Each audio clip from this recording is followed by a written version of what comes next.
because we've got a pretty rich agenda. First of all, formally to welcome everyone to the meeting.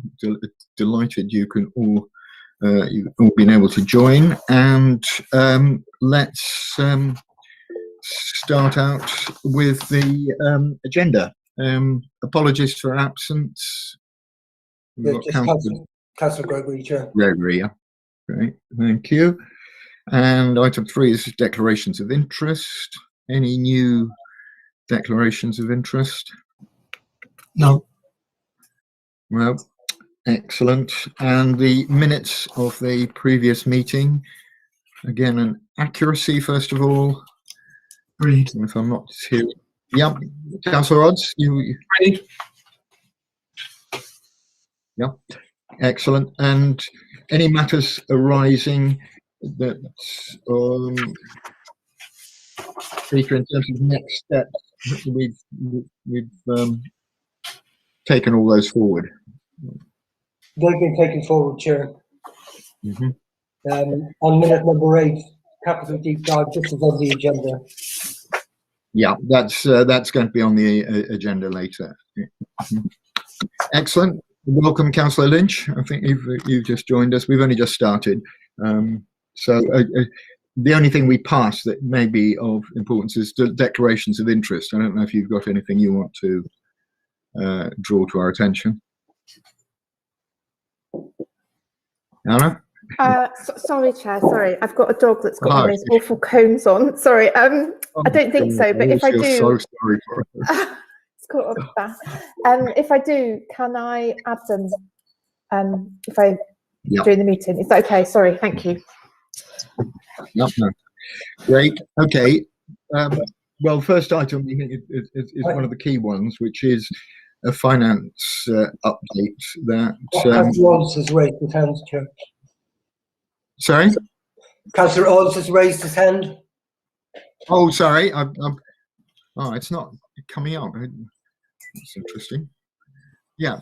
Okay, sorry. Can I at this point just make the same request I made a couple of times before? For those of us old-fashioned enough to have printed agendas, can we please have them paginated?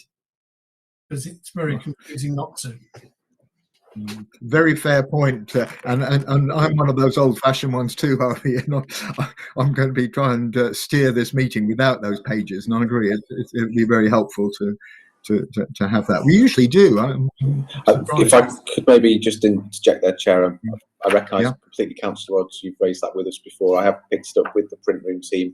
I'll follow up again with them as to why it hasn't continued to come through. I think there are some challenges, as you can appreciate, but it does need to be resolved, and I'll take that away and come back to you all on that, hopefully before our next meeting.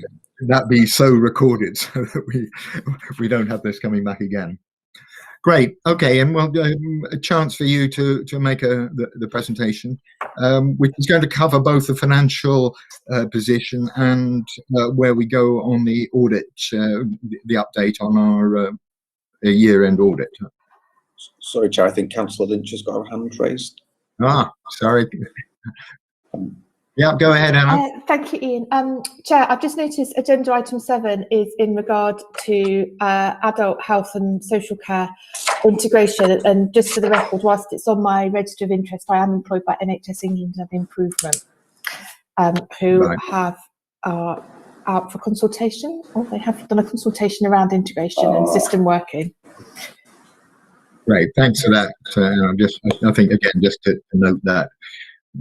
To me, I'm sure Dawn will reassure us that that's not a serious conflict of interest, but it's one to note. Right?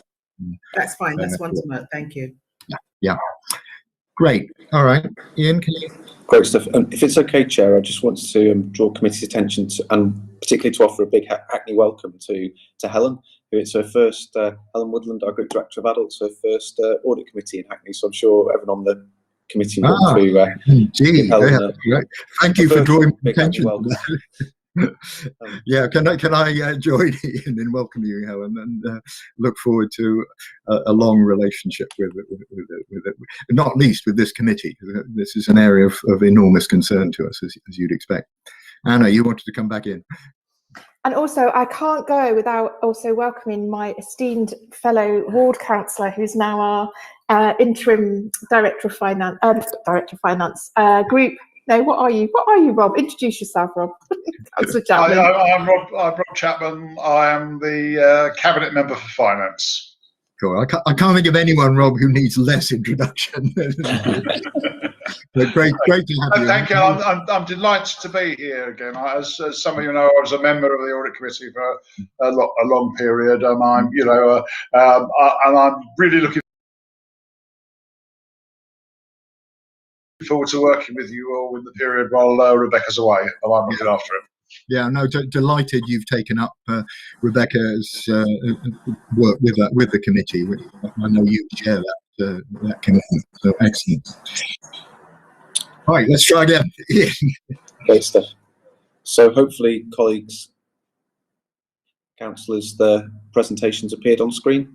Yep. If you give the thumbs up, great stuff. I can see thumbs up, so we'll make a start, shall we? So what we're going to do this evening is give you a quick run through, as we've done now extensively over the past year, if not longer really, in terms of a finance update of where we are with a range of things. So what I'm going to talk about this evening is the latest position in terms of our latest outturn position for the financial year that's just gone. So 2021, what a year that's been. We'll give an update in terms of the general fund and the housing revenue account. Also give you all a quick overview of where we are in terms of the London picture.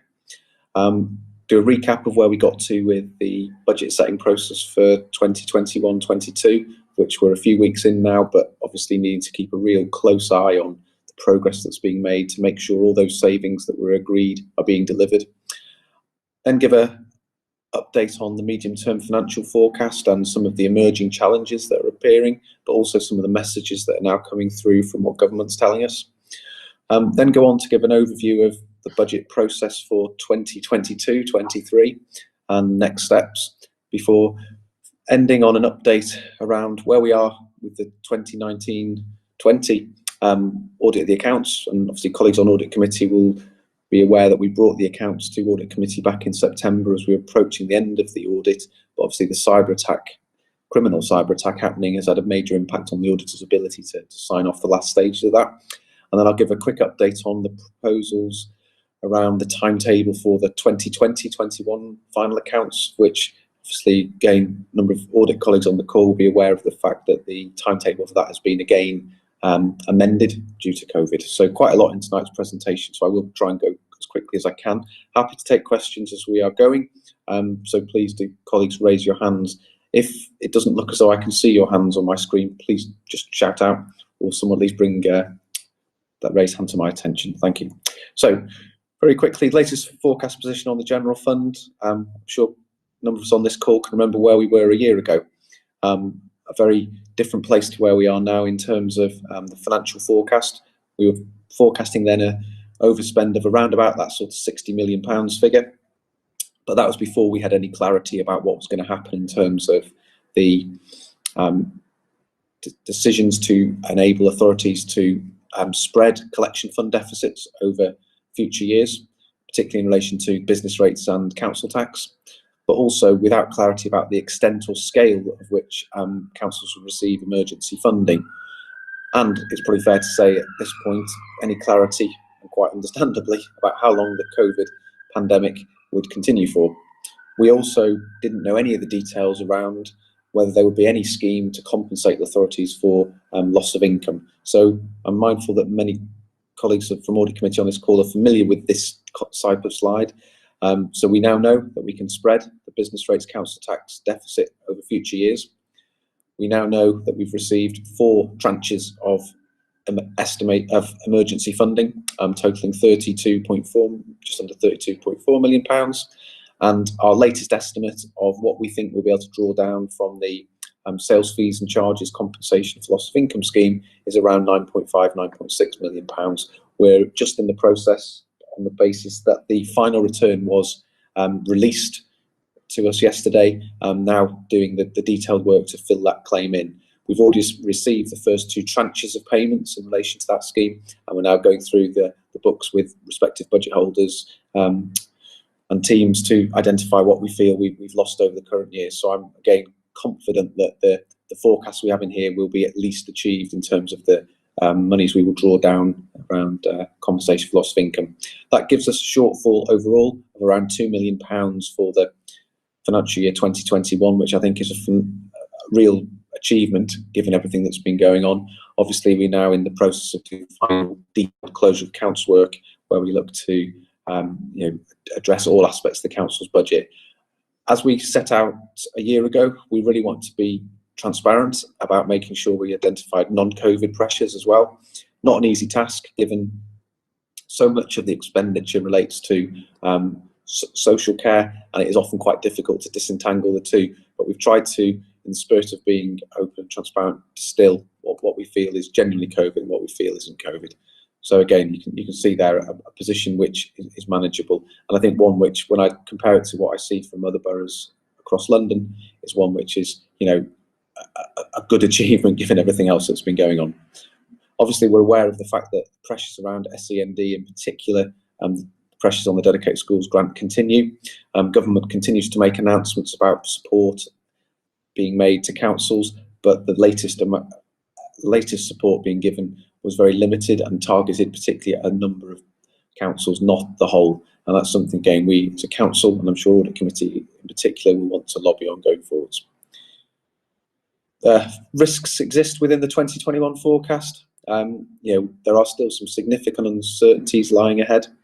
I have concerns that there are probably pent-up demand pressures within our budget in 2021 that are still yet to properly emerge in future years. No one really knows the impact of a year of youngsters not really properly being able to attend school, properly being able to interact with their peers, and that's before we understand the impact of some of our most vulnerable residents self-isolating, often at home, being apart from other people for over a year, being a very challenging instance. I think there will be some long COVID cost pressures that go forwards, and I would expect, as we've set out in the final bullet point there, that the schools grant will become even more pressured than it is currently. So turning to the HRA position, some real challenges on the housing revenue account, predominantly because it hasn't really been recognised by government as something which is due any additional support following the outbreak of the pandemic. And obviously we're aware of the fact that there were real challenges in terms of the employment market. A significant number of people found themselves either furloughed or no longer able to remain in the jobs that they were in, and that led to their difficulties in paying rent. The latest forecast position, as we pull together the account, shows that we're anticipating a loss of rental income of around £5.2 million.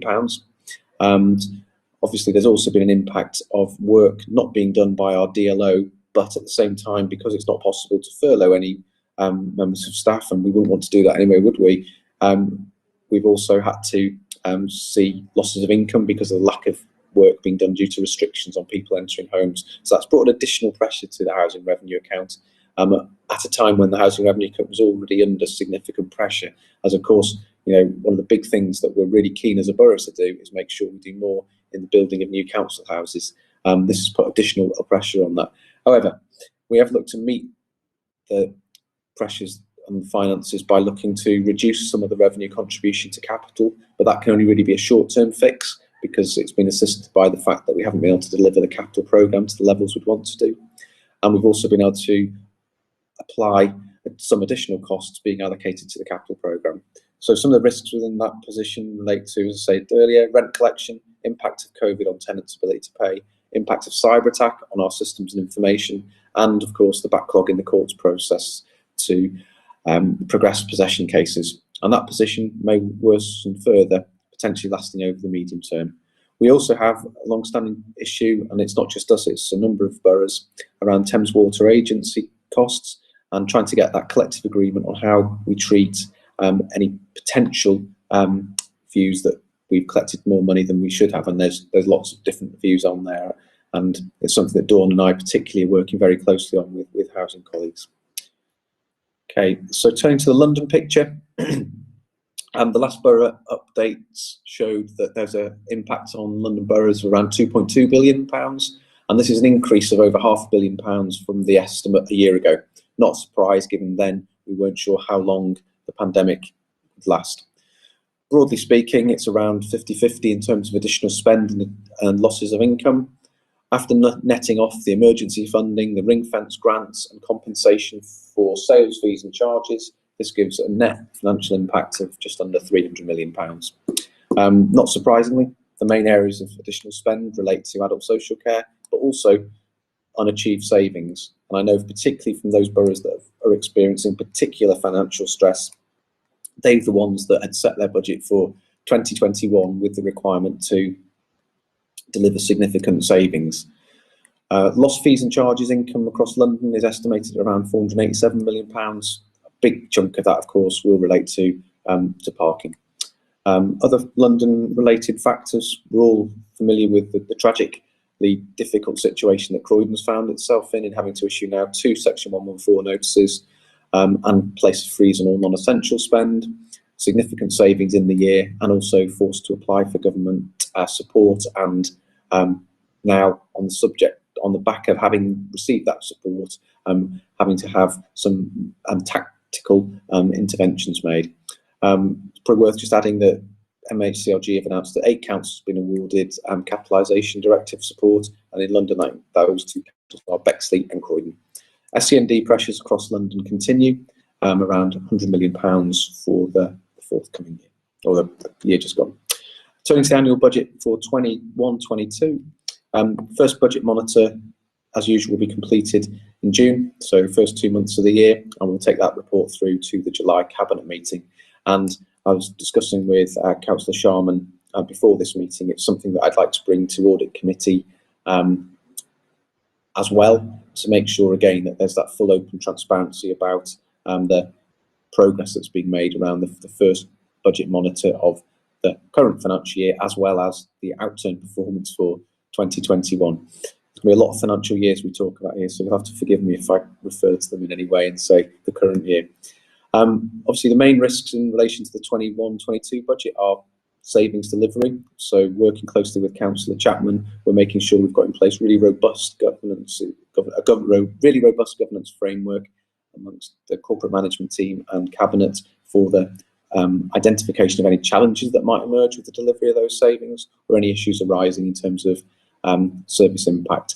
And that's again something which we were very keen to put in place to make sure that if there was any slippage, we identified corrective action quickly. Ongoing impact of COVID on demand and income levels for both the general fund and housing revenue accounts, it will be monitored very closely through the overall financial position. And we've set aside some one-off funding to enable us to cushion any adverse impacts that arise. I would add, though, on the sales fees and charges point, that we've been notified that the scheme that's been in play for the whole of 2021 will now continue for the first quarter at least of financial year 21-22. Demand pressures in social care, I think, is something we really need to keep a watchful eye on, and I'm sure Helen will talk a bit more about that when we come on to that department's risk register. But we're all aware of the fact that pandemic will no doubt have given rise to additional cost pressures coming forwards, and a particular concern which I know is held by directors of adult social services and borough treasurers, is that the actual care market, which was always very fragile before COVID, has the potential, if not sustained in terms of its funding, to see potential shocks. So it's again something I'd be very keen to make sure we keep high on our risk register. And then the impact of the criminal cyber attack is something which again is something which has a massive effect on our services, and we're working very hard to mitigate any of those impacts. We've put in place very clear governance to track any costs again that occur, but also to look to bring forward expenditure that we were going to undertake anyway. But obviously there will be an impact upon catching up on work that hasn't happened. A good example of that would be backlogs in revenues and benefits, and similarly in social care. Medium-term financial plan and the 2022-23 budget. So let's have a recap on that. The forecast budget report there identified savings requirements of £11.2 million in 22-23 and rising to £24 million in 23-24. So that's not an additional £24 million in 2023-24. It's the cumulative impact over the 2 years. It does reflect the likely implementation of some form of fairer funding in that financial year, and it also reflects the challenges we're experiencing in getting some of those income levels, particularly on some of our commercial estate, but also other areas of our portfolios, in terms of getting them back to post-COVID levels, and also has regard for estimates of service pressures and pay award. I would also add at this point that the forecast assumes a council tax increase of 2% or the 1.99% referendum level. It doesn't assume any continuation of what's been known for many years as the adult social care precept, sort of 2% additional, because I think it's very important that in looking to increase council tax beyond a referendum level, that's something that members really take as a real decision and weigh it up against the balance between reducing services or increasing other income sources. Significant uncertainty, though, does still exist regarding future external funding, so the plan will continue to have to be revised on an ongoing basis, and as we've done over the last year, my expectation and commitment would be to bring regular updates to Audit Committee and through the scrutiny panel as well. I think it's very important that the whole the council really understands the financial challenges, the financial position of the council going forwards. Goes without saying, we'll need to consider some seriously difficult decisions going forwards to bridge that gap and to make sure we maintain our sound financial footing. We're in the process of finalising a draft timetable, and we'll be looking to issue that through the corporate management team to the paid service, but also with working closely with Councillor Chapman through the executive as well.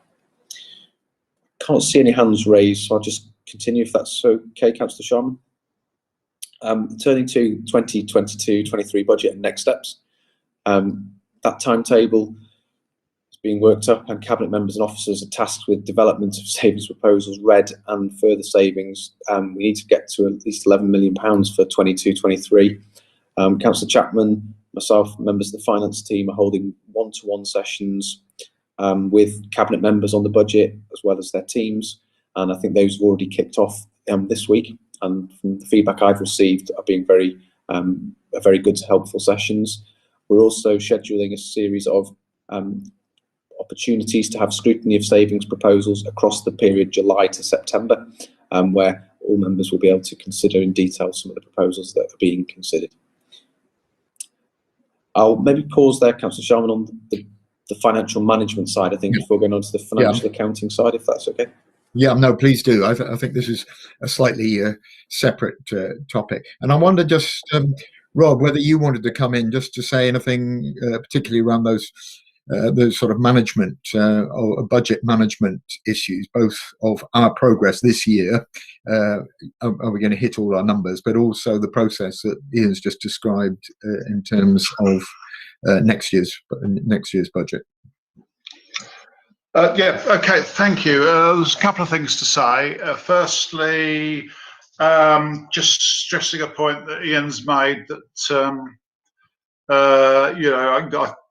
it's probably more appropriate for me to stress, is that it really, the level of uncertainty that we're facing regarding knowing what our resources are likely to be for 22-23 and future years is really putting us in a difficult position. We would hope to be in, to get back to the situation we were a few years ago, where we were doing sort of rolling 3-year programs, and we just can't. With the uncertainty about the future funding,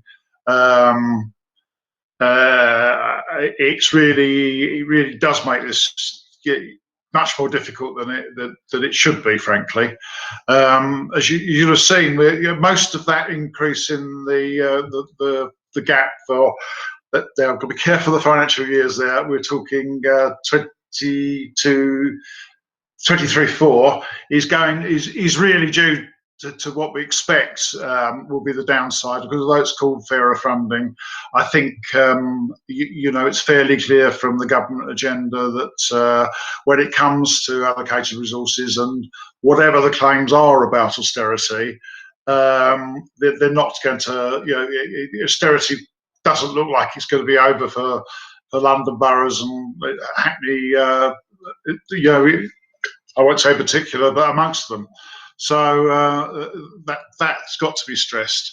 The point in terms of the current year, I think all we could do really is stress very much the importance of achieving the savings that we've agreed already. And I think certainly my cabinet colleagues and the chief officers are focused on that. But having said that, obviously we still face immense pressures on COVID related things. I mean, you're right. There are still some uncertainties about funding on COVID, particularly around replacing all the income sources that are likely to be lost, because that's going to be quite hard to assess over time. But also the pressures that you have talked about before on adults and children particularly.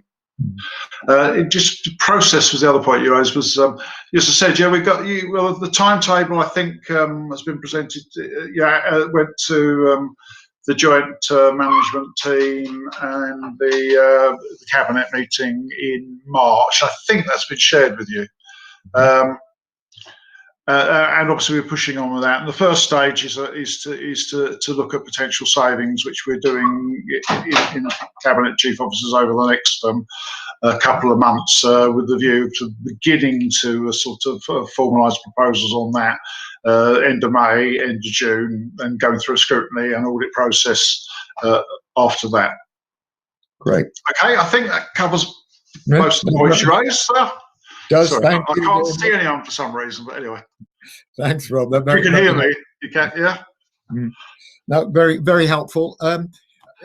Just before I open it up, I think just to emphasise the point about that both Rob and Ian have made about the uncertainty on this, I think puts an emphasis on the audit committee having a particularly close eye on both performance of the 21-22 budget. We are hitting those, and thinking about the going concern, if you like, the long-term stability. I think the measure that Ian talked about of reporting to the committee on a regular basis about these achievements is important, and we will set that up so that we're aware of it. The other thing to highlight is, I think, the very good relationship we've established with the scrutiny and audit function, working with, well, Rebecca and now with Rob, which allows us to be well informed over both the performance of the council, financial performance of the council, and the future budget, future budgeting process. So I think we've got a mechanism in which audit can perform both those tasks, and I'm grateful for both officers and Rob for carrying that on. Great. Rob, you've still got a hand up. Do you want to come back in? Just very briefly to pick up what you said there about just all the uncertainty. And of course, uncertainty translates to risk, which is a key matter of concern for Audit Committee as well as the rest of us. Yeah, no, absolutely. And risk, I think, particularly in the area we're about to look at, and I'd be interested in Anne and then Helen's point about the pressures that you've clearly highlighted in your area. It's where it's going to be one of the key areas where that risk appears. So thank you for that. Can I open up the floor now to people who want to ask any questions on this key process or make any points? Am I taking that silence as happiness and support for this process? I just wanted to say it was a very good report, and I do think it was useful to see what's happening in the London boroughs.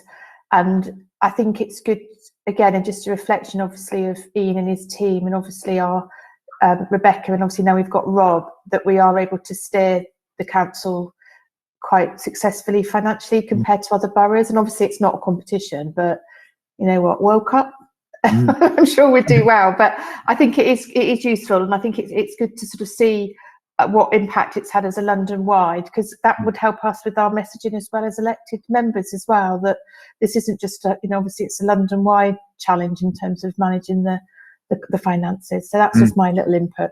So thank you very much. Good point. Thanks very much for that. Right, I've got Claire, you've indicated, and then Gilbert. I was only going to make a similar comment, really, just to say that, in terms of, the planned programme to look at savings, etc. I know that you outlined this to us at the last audit committee, and obviously a lot of thought has gone into this, and, even though it is difficult, as you said, Rob, we're not in a position to have a 3-year rolling programme, and we need to keep making adjustments from one year to the next. There is a reassurance there as well that we are on top of, all of the, the big issues, and we are putting the right steps in place. Though obviously, we of course in audit are not complacent, and obviously we look forward to exploring some of the risks in the further agenda items. But yeah, just in terms of a broad brush statement of support. Thanks for that, Claire. And I think your point that we've got to stay on top of this because it's so fast moving is key as a committee. I think we've got a key role in that. Gilbert, you wanted to come in. Yeah, thank you, Chair. Challenging times, obviously, and credit to all involved in trying to manage this process. In one of the slides, it talked about savings for particular directorates, and I'm wondering if we have kind of highlighted which particular directorates we might be sort of looking at. That's my question. Yeah, under savings delivery in that slide at the top there. Happy for me to answer that, Councillor Sharman, is that okay? Yes, I mean, our job is to make sure that the level of savings is achievable. It's yours and Rob's view, and my job to come up with the proposals, and us to judge their adequacy and reality. So I think you and Rob are in the hot seat. Yeah. Mr. Williams can go first. No problem. So just to be clear then, so what we've described in that first bullet point is for the savings that have been used to deliver the budget for the current financial year. We're in week 3 of that. There were directorate savings, specific directorate savings, of which we held that really helpful scrutiny stroke audit session back, I think it was the 1st/2nd week of December, seems a lifetime ago now, where all the respective budget holders, particularly the group directors, presented, if colleagues on the call recall, the savings from their areas. And so those are the savings I'm referring to by the ones in brackets, £3.2 million, and they all went through to Cabinet in detail in terms of their description in the OFP that went to Cabinet in February. And so what I'm describing here is a process by which Councillor Chapman and I are very keen to work closely with directorate teams to make sure that the savings that were supported, were endorsed, are being delivered. And you'll be not surprised to hear that the finance teams are already very much on top of that with respective budget holders to make sure that anything that was identified as a saving is in train. So whether that's a restructure, whether that's a policy change, a whole raft of things like that, whether the contract, for example, to let the annex behind me this evening on Hillman Street is going through in terms of the proposal we had to let the annex to Departments of Work and Pensions, that is all in train. That's the sort of things I'm describing here, and what I'm keen to do is make sure that through the OFP process, through internal governance processes, there's a thorough and clear look at how we're working towards delivering of those savings, and then also progress towards the delivery of the vacancy factor, for which we're in our 1st year of implementation for the current year. So that's what I'm referring to there, Councillor Smythe, in terms of those savings. I hope that answers your question. Don't know if Councillor Chapman, you want to chip in? Well, I was just only to add that, as you said earlier in your when you're going through this paper, that we're the first major look at this really as politicians, with the overall financial position paper in June, and as you offered then to share the details of progress and with the committee following that.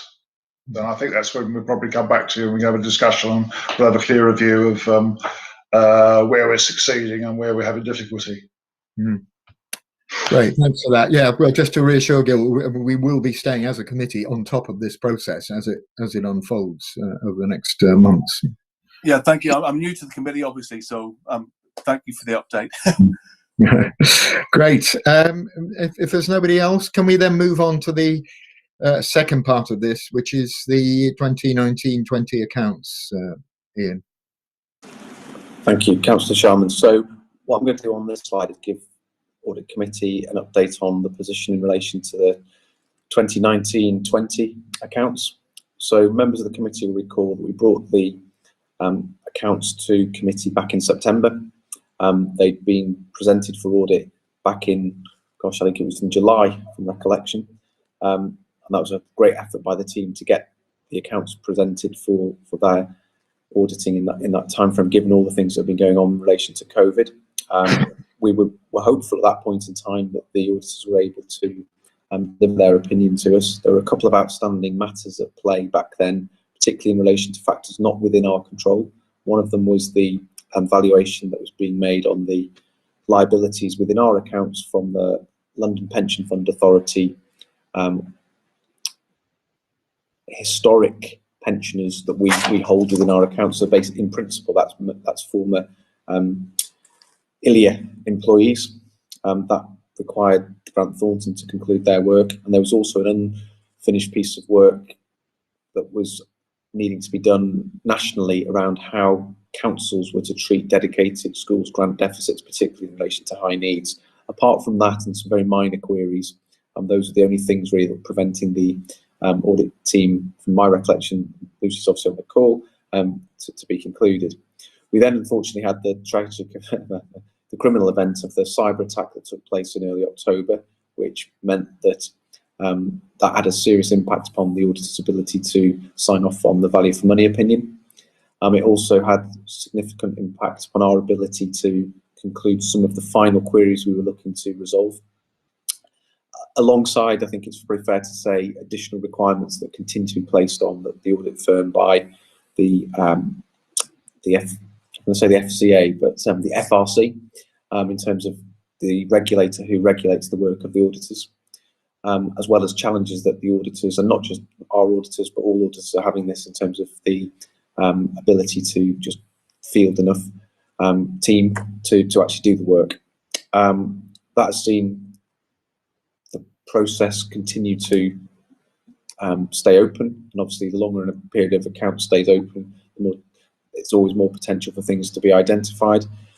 So whilst we were preparing work for the 2020-21 audit, we identified some assets that actually, with hindsight, we'd want to restate their value of. Now, of course, everyone on this call knows that the actual value we put in our accounts of the fixed assets doesn't materially change or impact the amount of money or resources the council has available to it. We're not a PLC, we can't leverage our assets to raise debt. But it has led to further work being required by our external auditors that further exacerbates the time taken to conclude the audit.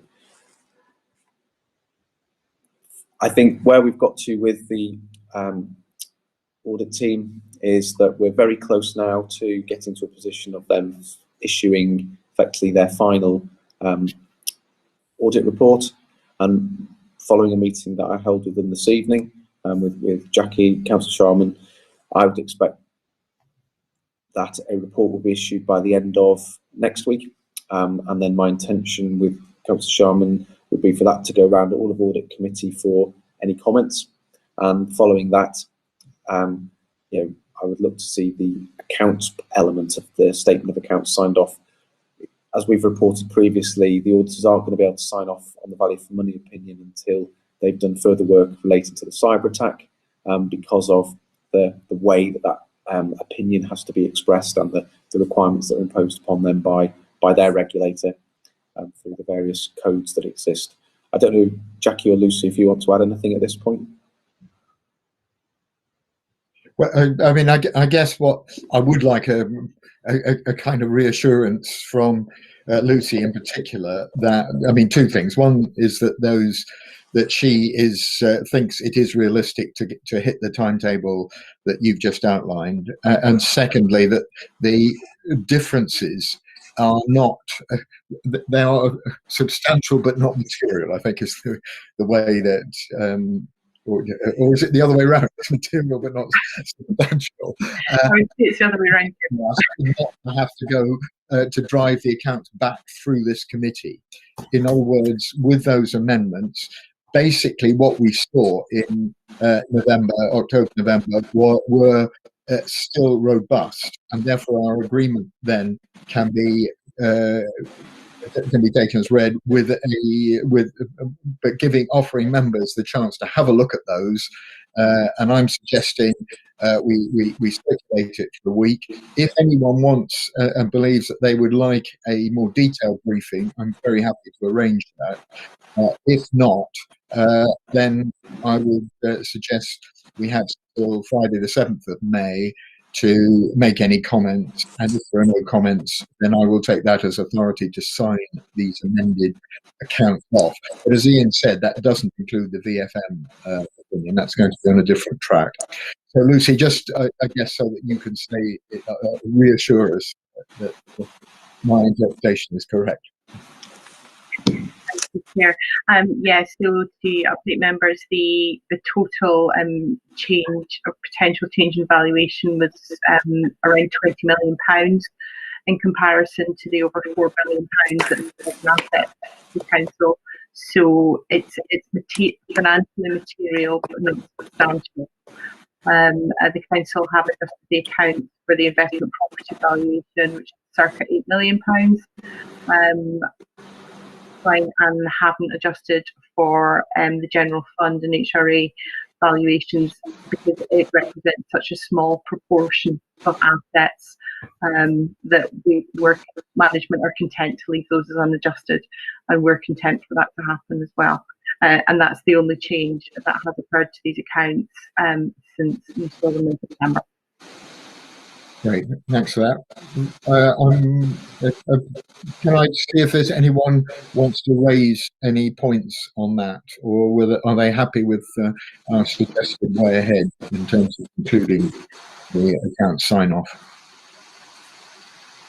Happy with your approach, Nick. Okay, thanks, Claire. That's very helpful, and I'm not hearing any dissent. So we'll take it in that way. I think it's worth just in concluding looking to just to warn the committee, we're likely to have similar sorts of problems for the sign-off of the 2021 accounts. And what I've discussed with Lucy and Ian earlier this evening is that we would try and produce our accounts, having had an eye put through them by Lucy, but not signing them off by July, so that at least we can use the accounts as a tool of accountability to the people of Hackney, because I'm just acutely aware that we're now talking about a set of accounts that relates to over a year ago. And to me, that is a failure of accountability. And I'm very anxious. I mean, I know all the reasons for it. I'm not being critical of it. I'm just saying that we're trying to find a pragmatic way of being able to present some version of accounts earlier to the people of Hackney, given that this process is likely to take probably nearly as long for the new year, the new process. Okay, I'm not seeing any dissent or questions, so let's take that as read, Ian. Great stuff. Okay, yeah. So I'm sure some of my colleagues on the call will be thinking, is Ian going to go on all evening with these slides? They've sat through some presentations on finance to the corporate management team, although Helen hasn't had the privilege of that yet. But I can assure you this is the last slide. So turning to the 2021 accounts, I think we've talked about 4 or 5 years this evening. What we want to do on this slide is give you a quick update on where we are in terms of the planning for the pulling together of those accounts, for want of a better word. So similar to last year, the statutory deadline for those accounts has been extended to the 1st of August 2020, so that's from the 31st of May. Not a surprise that our closing preparations are impacted by the cyber attack. So, for example, again, no surprise to closing the call, update and reconciliation of some of our key systems, key source systems, particularly the one in relation to revenues and benefits, is challenging. Retrieval of documents from legacy drives continues to be ongoing and impacts upon some key dependencies. particularly things like our fixed asset register and the like. Alternative mitigating plans being devised to support financial information provision where necessary. So as a result, at this point, having looked at it in detail with the team, and we really have kicked the tyres on this, what I don't want to do is propose a timetable that just is a moonshot we're not going to hit. We've got to be realistic, and we've got to make sure that their accounts have the integrity that they deserve and need, because they're going to be subject to that degree of scrutiny from external auditors. So working closely with Lucy and her team, we've concluded a programme whereby we'll look to we're not going to aim for that statutory deadline of the 1st of August because it just won't be practicable. But what we will commit to doing is giving an outturn statement on the financial year 2021. So that's effectively what I'd call the management accounts. That will go to Cabinet in July, as usual. What won't be within that, though, is the valuations of some of the things like this building, our housing stocks and our schools estate, because those are things that need further work and require an evidence base to support. Of course, we'll give regular updates through the period 2 Audit Committee, but I feel that's a pragmatic way forward. And I would just also draw members' attention to the fact that the programme for audit has now got to be to a place where it's increasingly challenging for all local authorities. We're not alone in having difficulties, and we actually have cyber. A lot of other places don't. I think I'm correct in saying that of the 5 accounts that Mazars hold, which Lucy and her team do, only 1 has been signed off. I'd be optimistic, as we've said here, that will be signed off in the next week or so. So we'll have actually still got our accounts for 1920 done before those who don't have anywhere near the complications we're having with the impact of cyber. I'll maybe pause there. I don't know, Jackie, if you want to add anything to this. No, I think that's a fair reflection, Ian. Though Jackie makes a good point that actually that slide should say 1st of August 2021. Right, excellent. Thanks for that. Well, that fits into my my point about having some form of accountability to the people of Hackney as soon after the year end as possible, and we'll keep updated on that process. Great. Well, thanks to you and the team, Ian. I think, as you said, we in difficult circumstances we have, I think, performed as usual in a first-class way, and thanks to pass that thanks on, I'm sure, on behalf of the committee to the staff. Great. Okay, let's move on. The next item is on performance, and I'm delighted Bruce is with us. Are you going to present this report, Bruce? I can take you through the performance indicators, yes, yeah.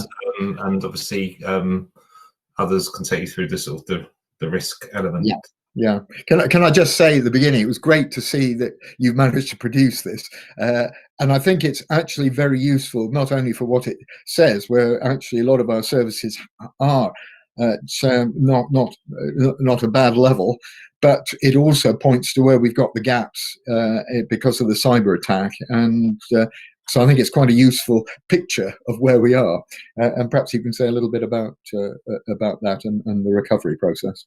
Yeah, I mean, obviously credit to teams across the council, ICT and services for putting together the data, and where there's gaps, producing estimates where there's estimates in some, and obviously there's a couple of places where we've got total gaps. So for those, they're highlighted, and then there's sort of an update as to what's happening. Areas I would highlight for you are sickness.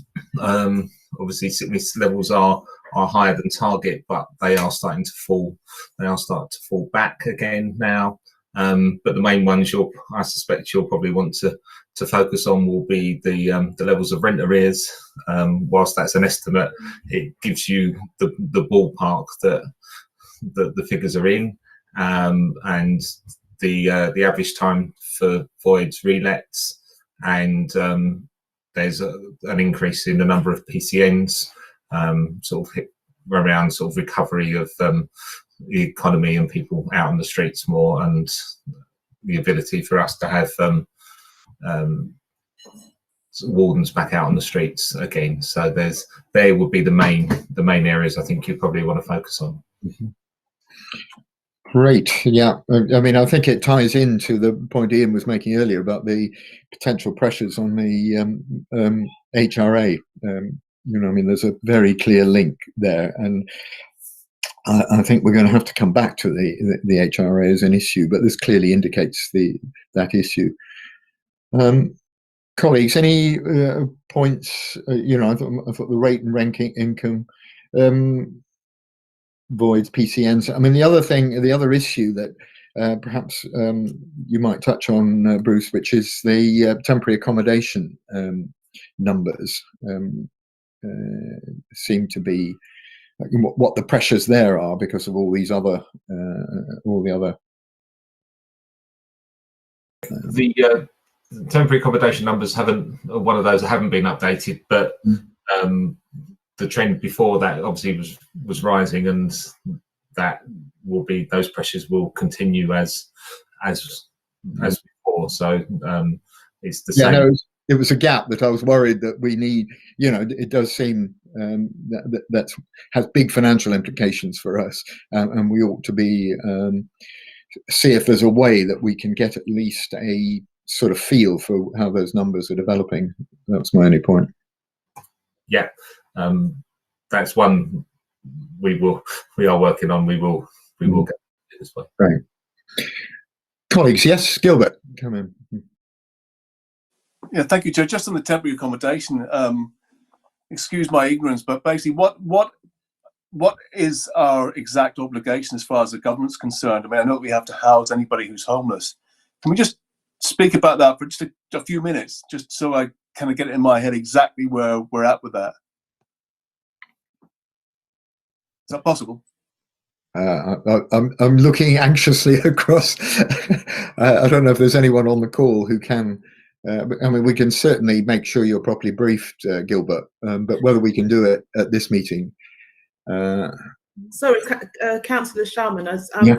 Sorry, Councillor Smith, can you just expand on the question? Because I think if you're asking with regards to the statutory responsibility that we have with regards to housing, definitely that is there, and we can provide you with a detailed detail of what the law requires us as a local authority to do.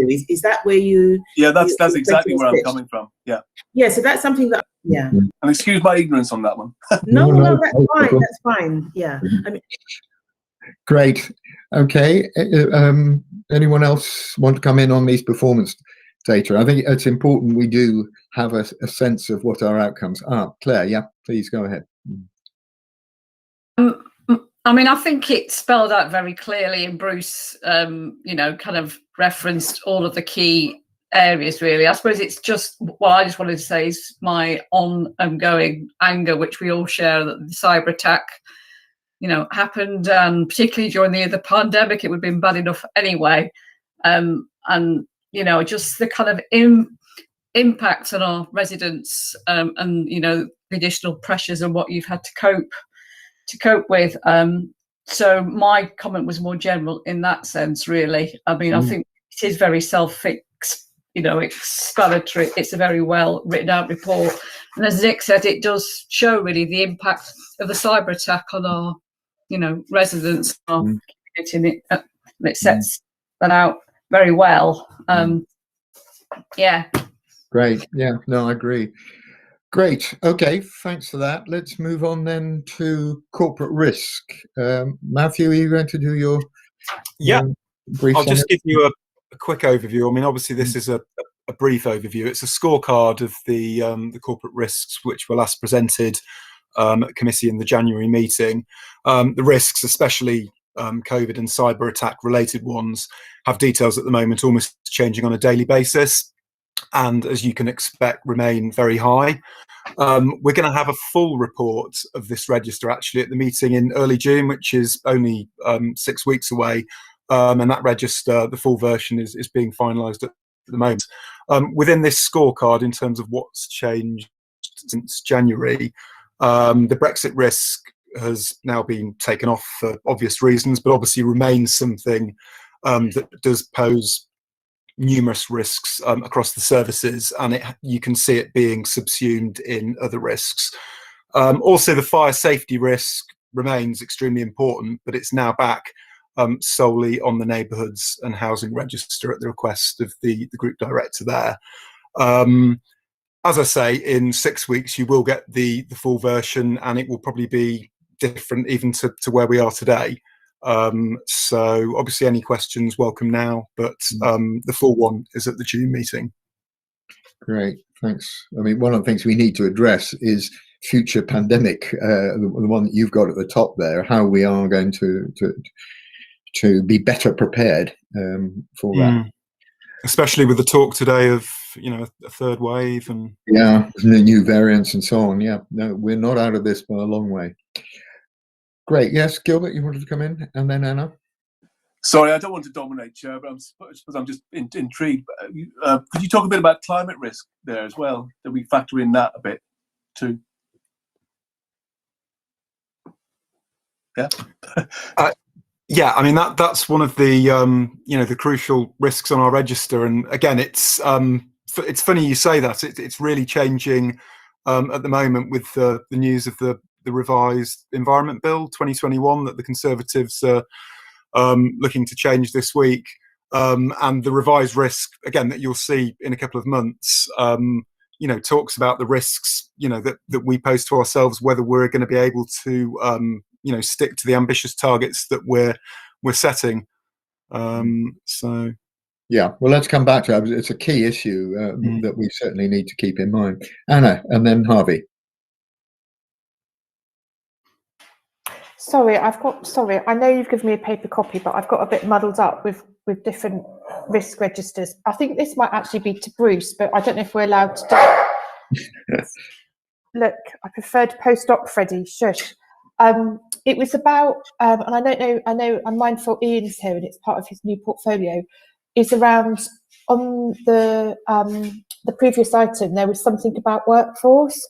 I'm just feeling there's a bit of a thread going through some of our sort of internal risks around some of the workforce things, particularly around the older, the aging workforce that we've got. And also I've just picked it up in some of the other separate directorate risks. I know for adult, probably what Anne and Helen are going to be presenting later around workforce. And I wondered if there is an ambition, or if it's already in place, to have like an overarching workforce sort of plan for the council, because of the fact that we've got quite a few risks around recruitment, retention and the aging workforce.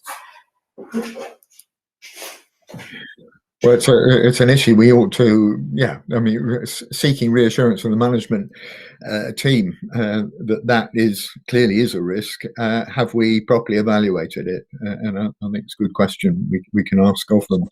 Do you want me to answer that, Councillor Chairman? I'll come back on it in part if that's okay. Yeah, please do. I'll do it quickly, I'm conscious of time. So the council does have a workforce strategy that was worked up pretty much before the outbreak of the pandemic. But I agree with your point, particularly Councillor Lynch. We actually need to revisit that and refresh it. We do have a fantastic workforce that's done so much for this borough over the course of last year, as it's done previously, but in particular last year.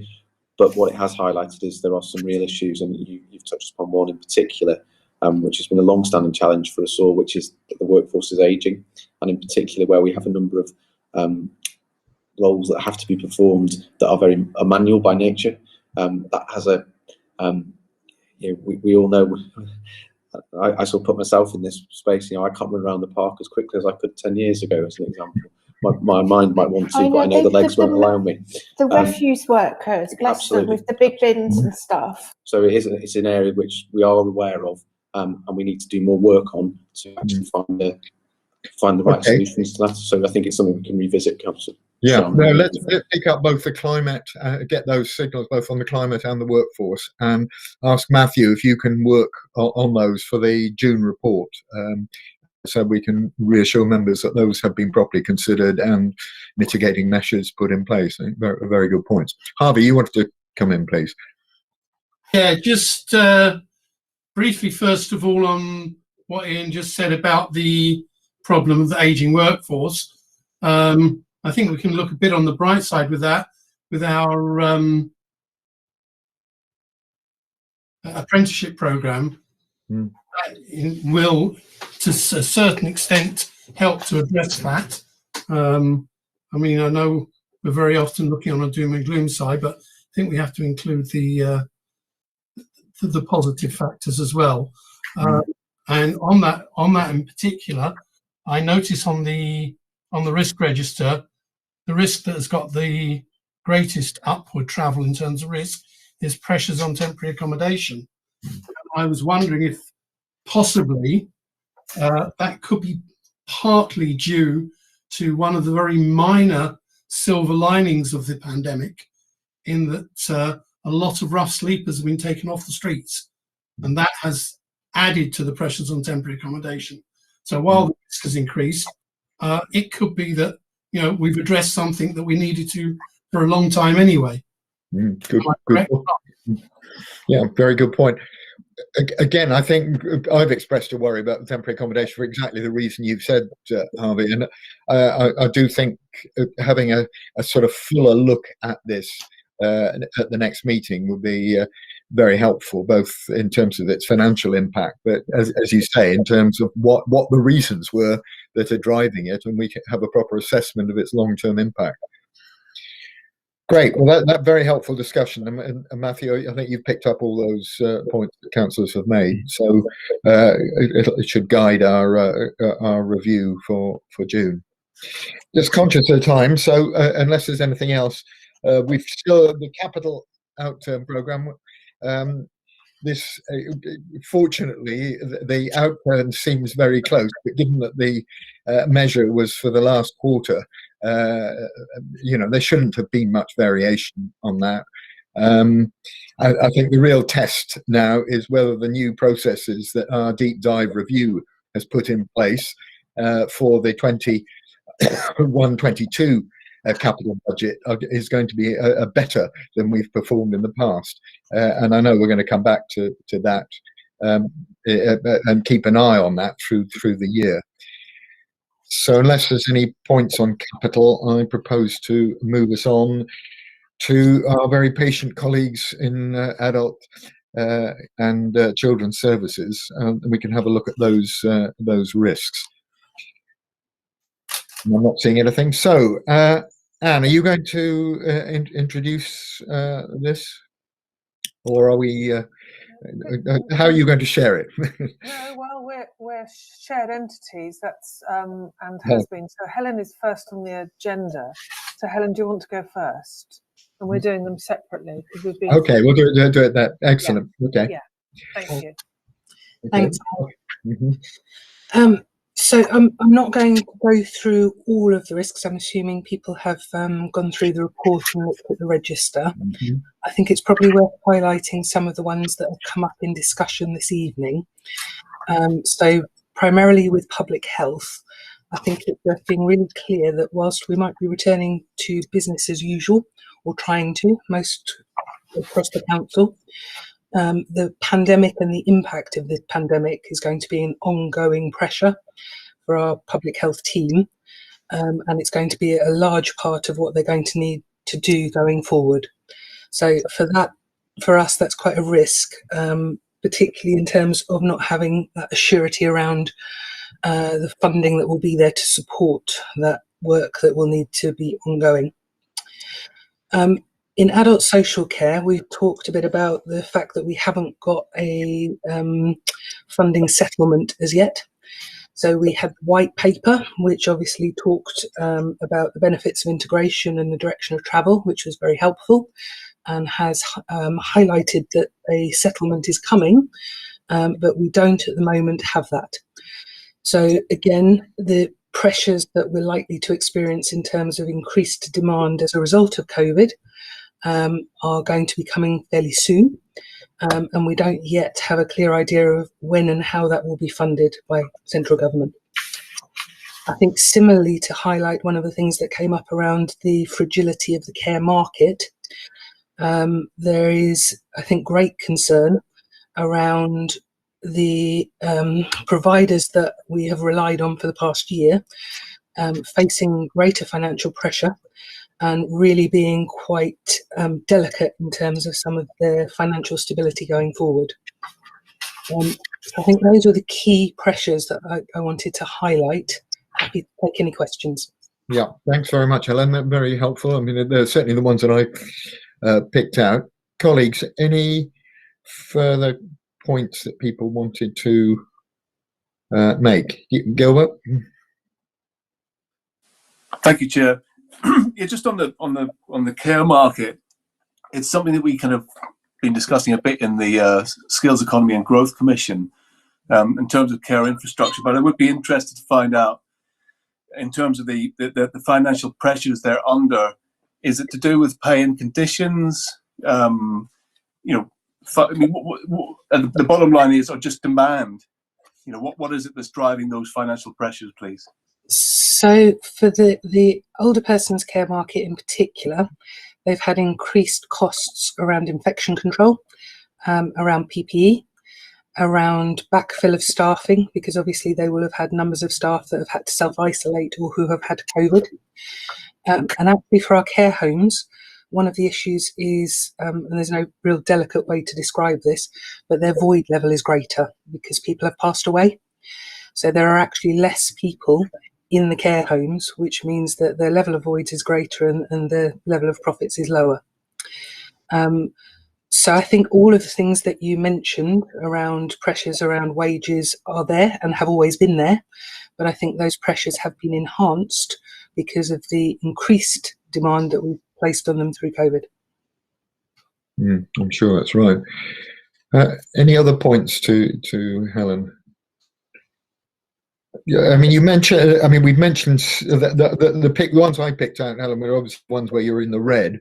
The vaccination program was one, and points have been made earlier about the new variants and maybe needing to have booster jabs towards the end of the year.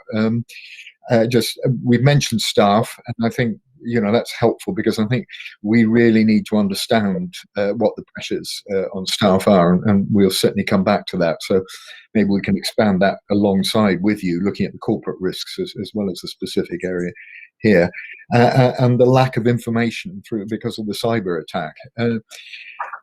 I suppose the only other is just picking up on the point you've made about the provider market, is how, if we see people going out of business as a result of the pressures that you've just talked about, what's our contingency? What can we do about that?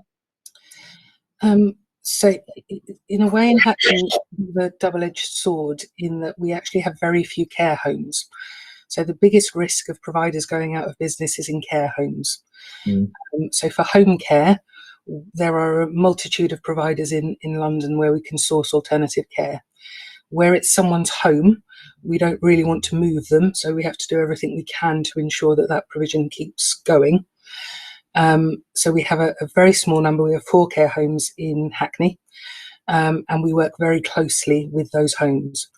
And that includes the commissioning and contracting team looking at the financial stability and their accounts, and having very honest conversations with them around the levels of fees that they require, and us having to manage that negotiation to ensure that they are financially stable. And that's one of our duties under the Care Act, is to maintain as far as possible a stable care market. And you think we can do that despite those pressures? That's reassuring. Thank you for that. Anna, you wanted to come back in. Hi, Helen. I just wanted to apologise. Sorry, I just had a delivery and had to run off because the dog shouldn't be walking and he was walking.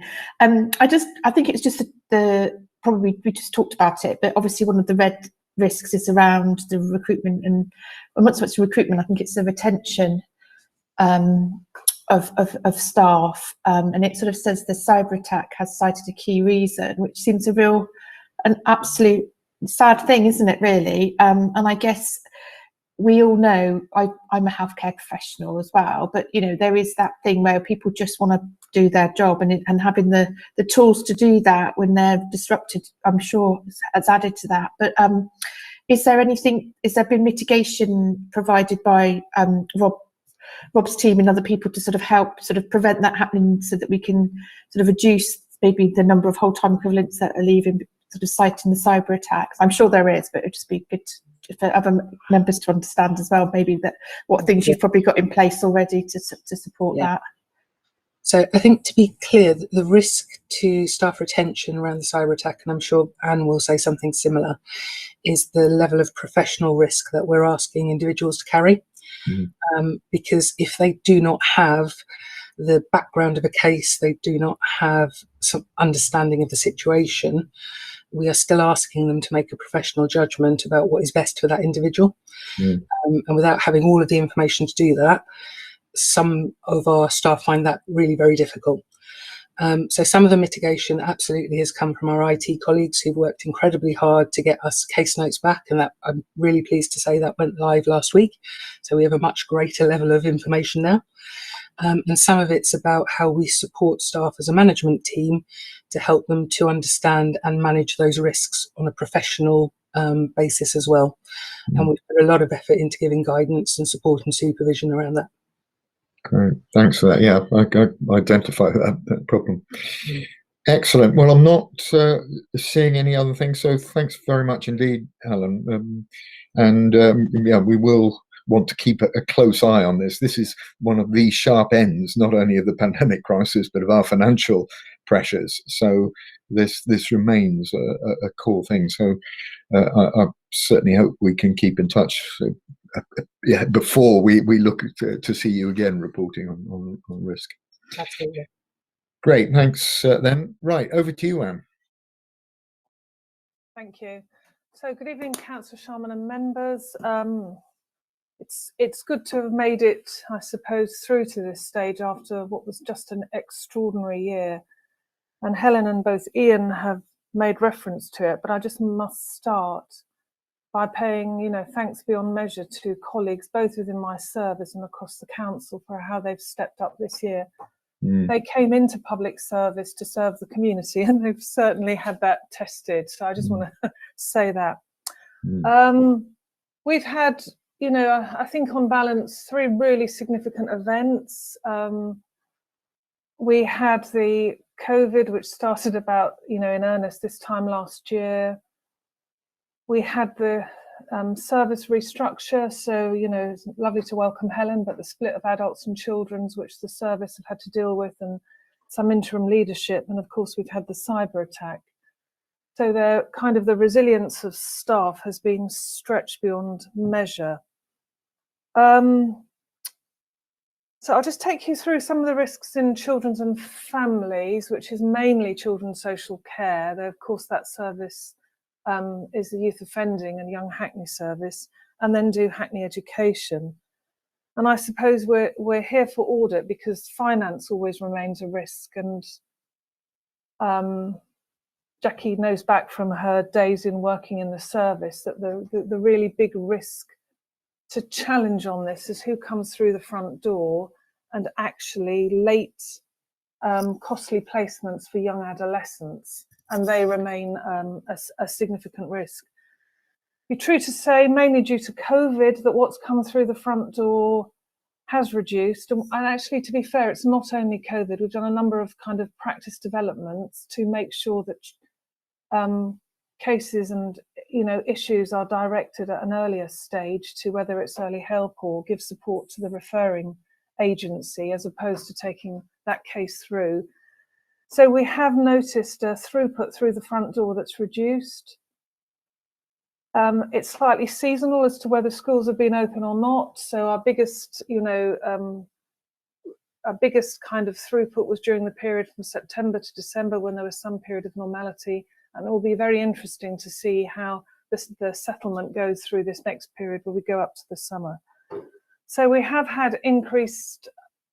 So though we have had during this year less through the front door, it's true to say that we've been more cautious about closing cases because we've been dependent sometimes on archival material that we haven't had, and we therefore have to repeat or have had to repeat some of the processes with the family just to be sure that we're safe handing the case back. Helen already mentioned on it, but I think there's like 154,000, not that I know exactly, but I could say exactly case records that are coming live back to the service this week, and that's a really extraordinary development, you know, because Helen talked about the workforce and the risk to staff about making those decisions. So those cases, of course, have got to be tested for their totality, but that's an enormous bonus for the staff who have worked with great support from partners, but quite often blind on a number of cases from October. Great help from IT and partners, but it's been a very difficult time. So resource remains an issue. We've had a hotel in the borough, for example, with unaccompanied asylum seekers for adults, but actually some of those residents, when they've been placed in that hotel, have identified themselves as being below 18, and we had quite a surge of unaccompanied asylum seekers requesting age assessments during the period. And though that's settled down now, I can see that being a surge when the COVID and the borders reset themselves and people travel through Europe and through borders. Been quite a lot of work done on the no recourse to public funds, which has been a bit of a frequent flyer here at Audit, and it's in a much more settled place, though always remains an issue. And we've got quite a sophisticated project on now called No RIAN, which is about an early intervention model of work with families known to us that have no recourse to public funds, to see about how we can support, we can signpost them clearly around support for accommodation and settlement of their kind of immigration status at an early stage. And that's been really helpful. I think I must just go back to the work with partners. In the cyber attack, you know, that we had an allocation list when it happened, so we knew who were the cases. What we didn't have was the information on those cases. And I must just say, in particular to the police at the front door, they really stepped up their level of scrutiny of information that came to us and gave confidence to practitioners in making decisions, that they knew information that came to them about a case had been through every possible database. And I think the police have 6, I may be wrong, I think it's 6 live databases that they have to check. And normally they check it on a level of escalation of need, but at the kind of critical time, certainly at the beginning, they really, really triaged all the cases. And just to give some reassurance, our partnership board stepped up. They set up an operational group that met senior partners on a regular basis to check that everything was being done to kind of minimize risk to young people. It's true to say that, you know, that risk always remains, you know, that high risk always remains. I think we did, it's extraordinary to look back now with hindsight that we'd be saying this. I think we did as well as was possible during that, but we are taking a very cautious approach through the next stage as we get more background information, how we resettle back into children's social care. There's been an awful lot of work in children's social care, partly triggered by the Ofsted inspection outcome around, you know, the front door and greater multi-agency assessment at the front door. There's been a review of early help, which is ongoing. There's an edge of care board to help young people when they come, particularly when they come in late into the kind of services. So as we settle past COVID, I think we should find that the reason that the numbers, and they are dropping, both in looked after children and child protection cases, is not only because of the lack of demand, she says is touching wood, because of COVID and entry through, but actually because of some significant practice developments in the service. If I go on to Hackney Education, I think, you know, I don't know, I looked to Ian in the far right corner. I don't know when SEND won't be one of the highest pressures in the service. Both the financial pressure, the increase in demand from the community, and there are some pragmatic, you know, issues that the service is dealing with, which I'm told any day now by June, the resettlement of the transport service, which of course played such a significant part during COVID in keeping some of those young people in school settings, trying to help them transport-wise in a kind of COVID-secure environment. And, you know, that remains a risk. And I hope whoever's reporting this next year will be able to say that they've moved into Andrews Road and it's all settled wonderfully. But it, you know, SEND remains a risk. Traded service last year, there wasn't much opportunity to trade physically. Of course, there was some work done on virtual trading, but it's not the same. And schools weren't functioning in the same way. So the traded service is on here as a risk. The risk remains of a safeguarding failure of children not in mainstream education, whether they're electively home educated and not known to us, whether they're children missing education, and of course that very large quantum of children that are being educated in unregistered settings. We continue to do all we can to engage them, particularly continuing even through COVID, to engage them in developing a safeguarding practice and protocol. And I think it would be true to say there are some silver linings of COVID, and one of that was closer working with the independent sector and the extension through that on particularly public health advice and then safeguarding. And we're really working hard to continue that through the next phase. I think that probably one I'm nearly there. One I'll leave you with is pupil places. That originally, you know, there's been a significant shift in London, across London, and our latest data confirms of a surplus of primary school places that will move its way through to secondary school places over time. It came quickly and unexpectedly in a way, though of course Brexit was probably an originator of it, and central policy developments such as the free school, which opened up the provision, which didn't necessarily relate itself directly to what local authorities were providing. But we do have about 500 now primary school places surplus. There are some internal plans around primary schools regulating themselves if they can for, you know, reducing their PANs on a permanent or temporary basis. But one of the big pieces of work that the service will take through this year with our capital colleagues will be looking at a long-term strategy around primary school places and, you know, what capital estate is needed. And I know that we'll be joined by many local authorities up and down the country. And I suppose the concern is, where are those children? Two last things for me. You know, I'm such a regulated service between Ofsted and the DFE. Ofsted, both for children's social care and indeed for schools, they've been blown out of the water with their ability to come in the same way. And I know that will come back on, you know, will reset itself. But there's no question that we've got 2 years of data for schools about results that is not really comparable to previous years, and it will reset itself over a period of time.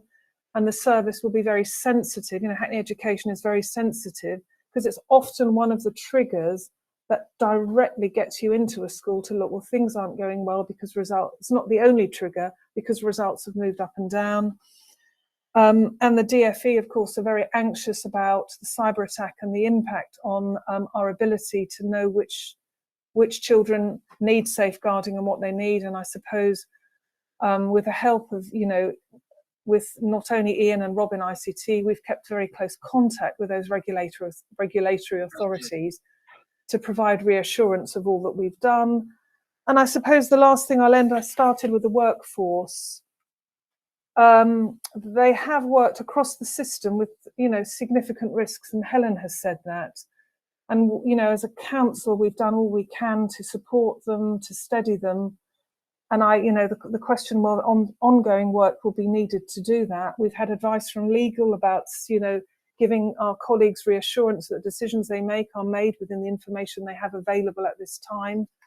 But, you know, they take their job, their professional job, very thoughtfully, and they still want to do the best jobs by those children. And knowing that the service is completely aware of the risk they're doing, it still puts them in a position where they're, you know, professionally anxious that they're doing the best they can. And I think, you know, colleagues like Helen and I will keep a kind of very watchful eye on that. We're doing all we can to support our colleagues.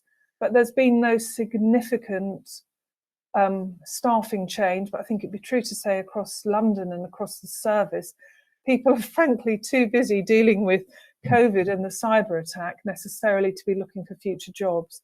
But I think the council should be proud of the way it supported its staff all through this period. So I'll pause now. Very good. Thanks very much, Anne. I really appreciate that contribution. Colleagues, questions, points for in this area? Gilbert? Thank you. Sorry, it's getting a bit embarrassing now. It shows you I'm very keen, Chair. But just on the future of work, Anne, I mean, there's been a lot of talk of sort of hybrid working amongst other kind of, private entities, enterprises out there. My wife works for one of those, and they're talking about hybrid working. I mean, where are we on that? And also, I believe something like 700,000 people have left London as a result of maybe Brexit and COVID. I mean, are we looking? Can we look to the future to see? I mean, do we know if that's slowing down or speeding up? And where do we get our kind of information and data from for those figures? Thank you. So on the first, and maybe I'll start, and Ian can come in if you want. If there are other points to make. So we've been really steady on this, having done a complete systems change of decanting everybody.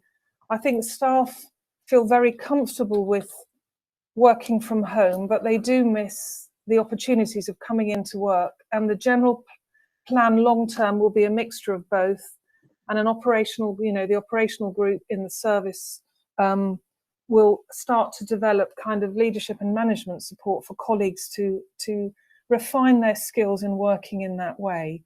But the absolute plan is for after, the June date, a kind of steady, measured return to using some, bringing services back into office space, bearing in mind that the government, and it isn't a criticism of the government, give plans often late and often contradictory. So we've done a lot of staff consultation on this. There's a kind of, groups that meet on it on a regular basis, but that is the long term, a kind of a sensible, settled approach. And I'm pretty sure that, looking in the future, there will be no absolutes that everybody in or everybody out. It's actually what's better for the individual service. On your people leaving London, and I think I'm probably acutely aware of this in my service, that some of my colleagues, and often younger staff, have made, significant family decisions about where maybe their children go to school or how they manage their life, based on the fact that they came into Hackney every day of the week for their work. And I haven't noticed in my, this is only anecdotally, that that many of the colleagues have left London, but I do know from discussions with colleagues, they really are thinking about the long term, where their settlement is best for them to manage the family life they want, but also their loyalty and actually their commitment to Hackney as a borough. So I think we'll probably work very carefully through this over the next year. And of course, the consultation and involvement with members on that will be critical as well. Great, thanks. Ian, I don't know if you want to add anything on this crucially. I mean, perhaps just to note that later on the agenda, we'll be looking at the idea of a deep dive around COVID recovery, of which one element will clearly be the point Anne's just made about the joint return to work, how we manage that process with staff. But Ian, do you want to? I was going to make a similar point, really, Chair. I agree with everything that Anne said, but mindful of what we're picking up in the deep dive and the time of how long we're into the agenda. I suggest we can cover it as part of that deep dive, because I think by then we'll have got more clarity on the way forwards. We've had some really good discussions on it as a senior leadership team, but I think obviously the position continues to emerge, to evolve as well. So I suggest we pick it up there. One that absolutely, that's the heart of our concerns here over staff. Any other points colleagues want to make on Anne's report? If not, can I just add one area, Anne, that came out of this risk, and I'm sort of trying to resolve a paradox for me. There's been a lot of reports about dangers of harm for children and young people retained during pandemic, and yet and that's indeed mentioned in your report. But I'm just interested how that interlinks with the point you've made about declining demand in this area. What exactly is going on? Have we got a real sense of whether there is a hidden problem here as a result of COVID lockdown? So I'll just talk a little bit about mitigation, and I really will be brief, but I think that's important, and then, you know, a direct answer to your question. So we're acutely aware that with schools closing, we have lost the direct eyes of sight on those children.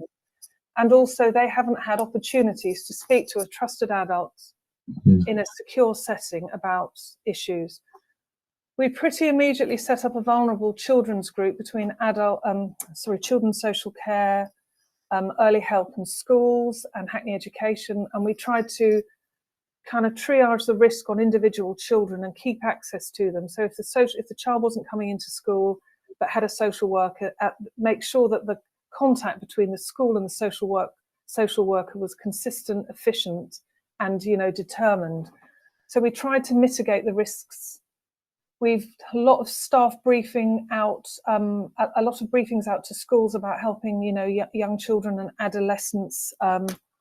And I do think, to be fair, that until schools settle in a measured way, we won't know the risks.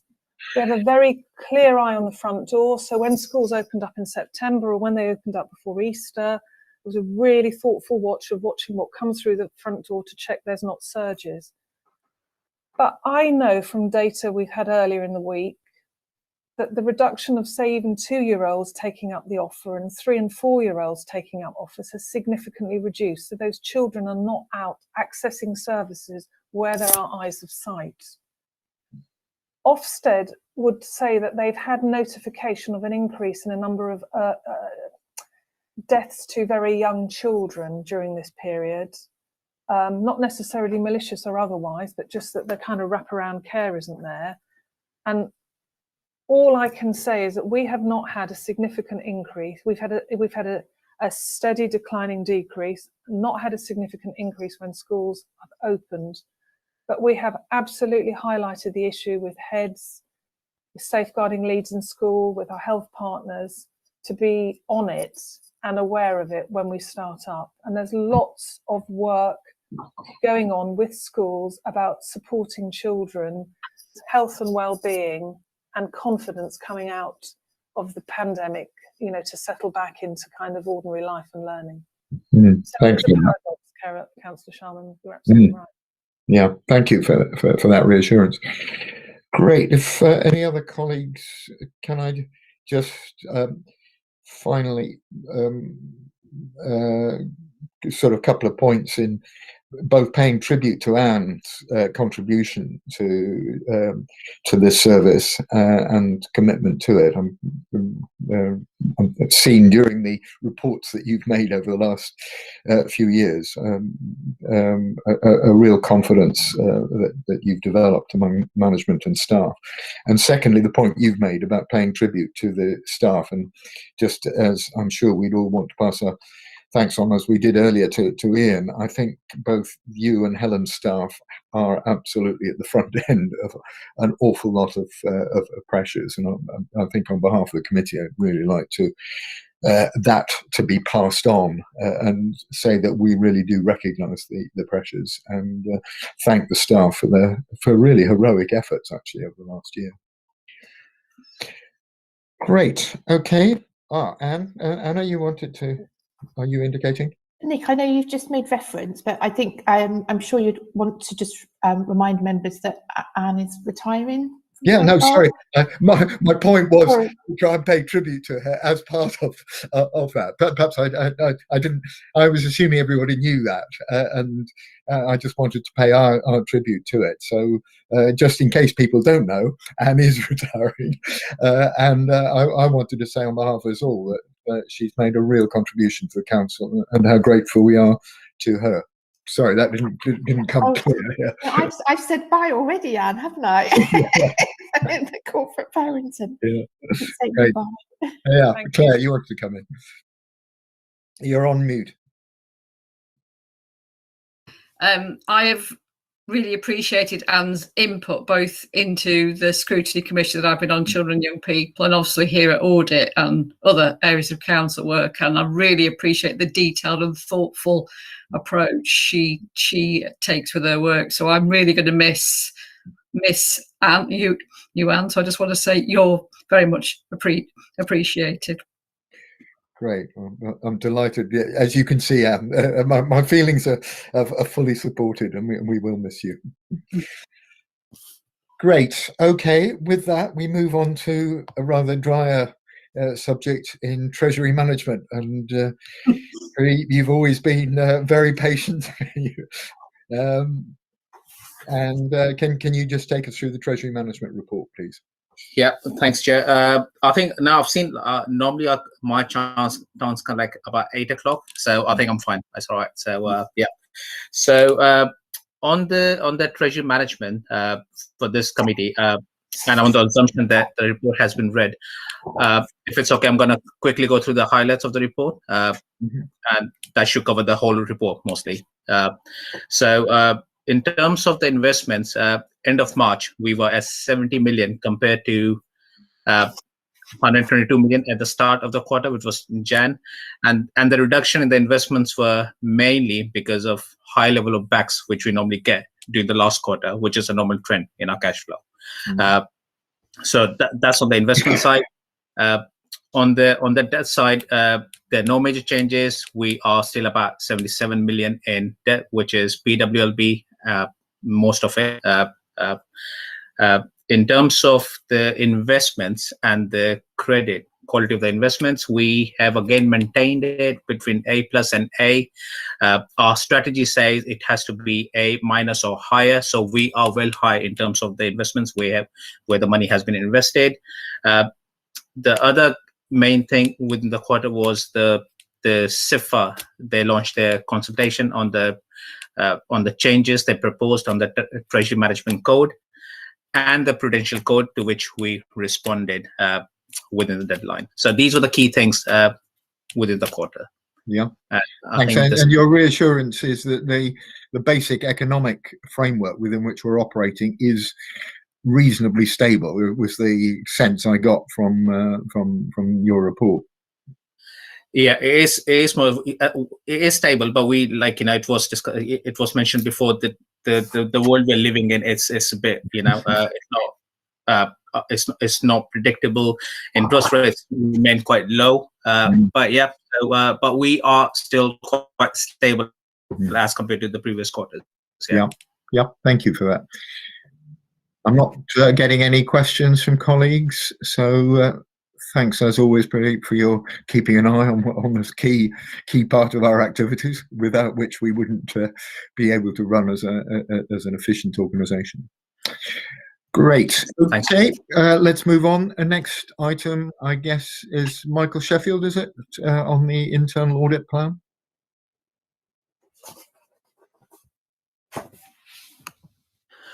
It's actually Tracy Barnett that's going to introduce. So she's going to. Yeah.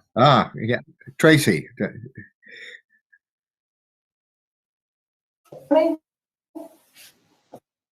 you are. Great. Okay. Yeah, you're on.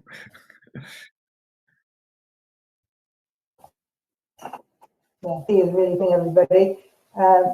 This report is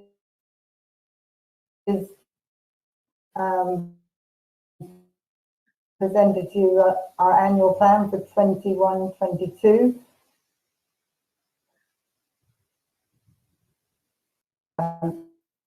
Do you want to turn your camera off, Tracy? You're not. Responsibility between the audit service and the managers and the council and objectives. Yeah. Okay.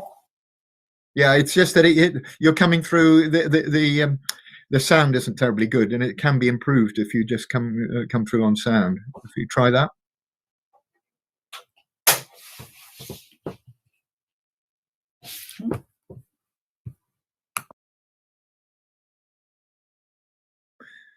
Now she's gone altogether.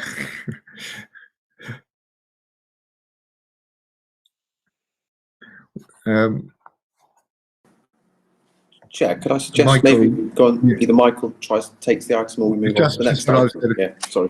Yeah, just what I was going to suggest. Yeah, Michael, can you pick up the quarterly report for us while we try and recover Tracy? Certainly. So this is the regular report that you see on the progress of both the audit and the investigations functions.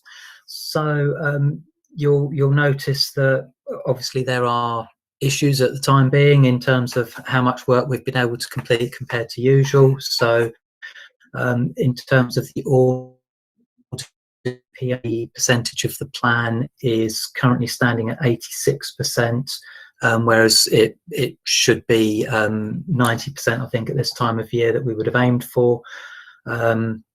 I've also just noticed that there's an alternative figure in the report of 73%. That's just a timing thing of us pulling data together as we get to the reporting deadline, but I'm confident that it's the 86% that's the correct figure there. Other performance indicators in terms of the recommendations that come out of the audit work, they are largely where we would hope them to be. Similarly with satisfaction that goes with the work. The team, as you know, have been redeployed on other duties during the year. They are back on audit work now. There is a small amount of time where they're helping the grants team, but it's doing audit work as much as possible at the moment. And then on the investigation side, the key themes I'll draw out is that some of the volume work, the volumes are down, so that's particularly on the tenancy, on the parking, and to a lesser degree on the no recourse to public funds. Those volumes have been compensated for by the 700 plus grants for business grants that the team have helped to review and provide extra assurance on, which has led to 31 grants not being paid that through the checking mechanisms that we've got. And although it's a disappointing story that volumes are down, most of the outputs are keeping pace roughly with what they would have been in normal circumstances, which I'm pleased about. The only exception there is the tenancy fraud work.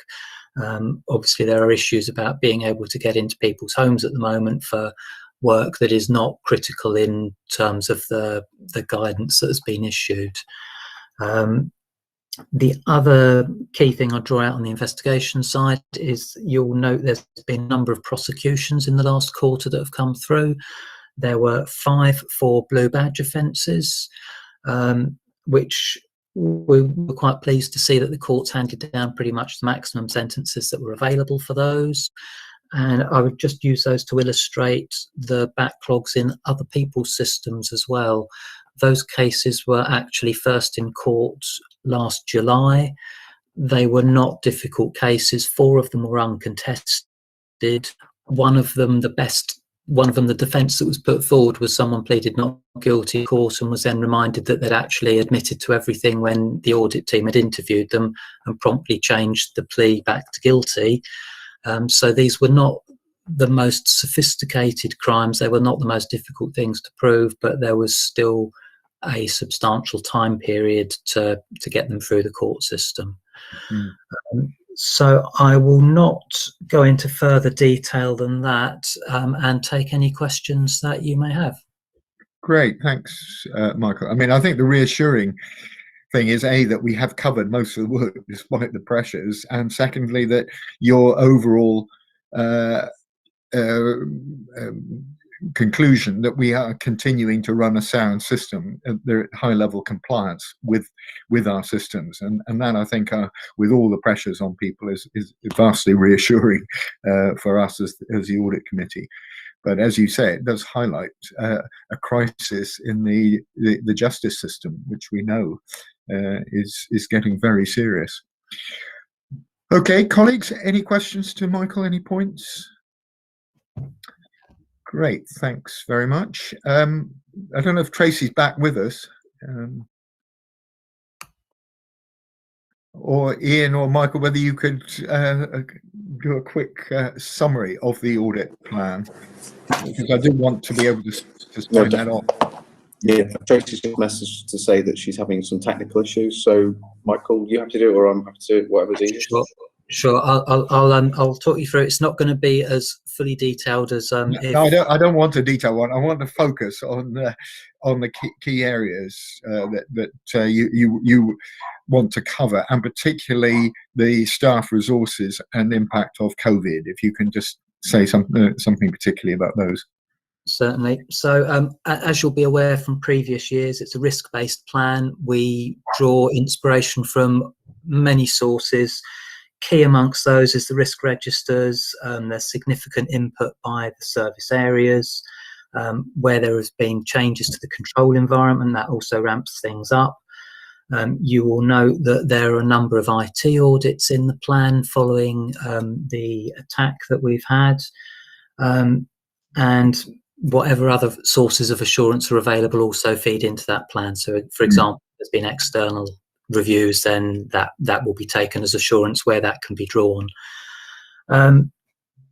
In terms of the content of the report, we're obviously looking at the core systems. You will see that there's a number of items that are carried over from the current year plan where they couldn't be reviewed. So we have had resource issues through the year. Where items still remain valid, they've been carried forward to the new year's plan. If they are no longer relevant because there has been changes that supersede the concern that led to them being in the plan, then some things will have dropped off, but by and large things have rolled forwards. We've got the focus on the core systems as usual. You'll notice that there's something on direct payments. There's also an audit of some of the companies that Hackney is setting up, such as the heat and power company. And in terms of the fact that we're obviously not through the problems as yet, there is a contingency of 100 days in the plan.